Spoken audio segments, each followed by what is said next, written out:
Good morning, good afternoon, good evening, good night, good day to you, depending where you are in the world. It's our nighttime devotion. We're reading from the devotional To Be Like Jesus. The title today is Satan's Attack Against God's Memorial. The scripture reading is Matthew 15:9. In vain they worship me, teaching as doctrines the commandments of men. The enemy has worked in the religious world to deceive people into the belief that the law of God can be set aside. He's had long years of experience in this work, for he began with our first parents, using his powers to cause them to distrust God. If he could interpose himself between their souls and God, he knew that he would succeed. The prospect of becoming gods, knowing good and evil, was pleasing to Adam and Eve, and they yielded to the temptation.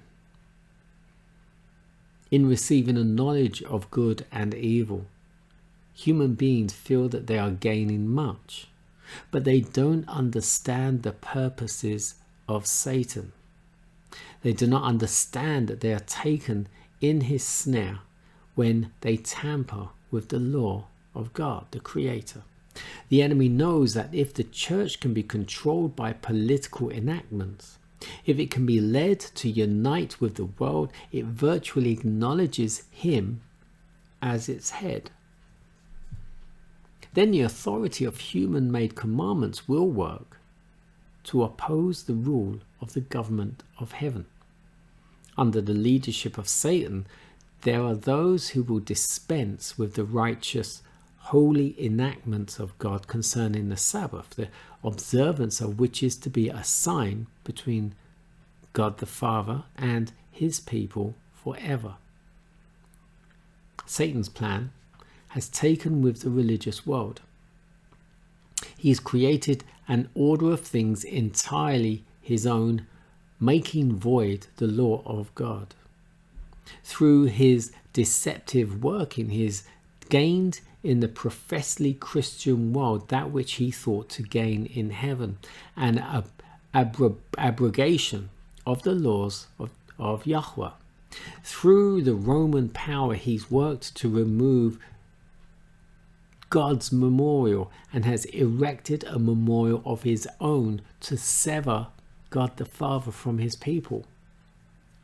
Today, the Protestant world is estranged from the Father by its acceptance of the spurious Sabbath.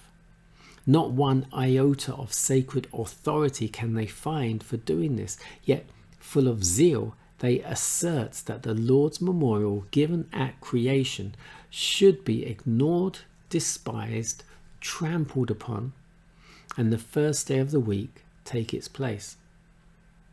No deeper wound could be inflicted on God the Father than to ignore his holy day and place it in its stead a spurious Sabbath that bears absolutely no mark of sanctity.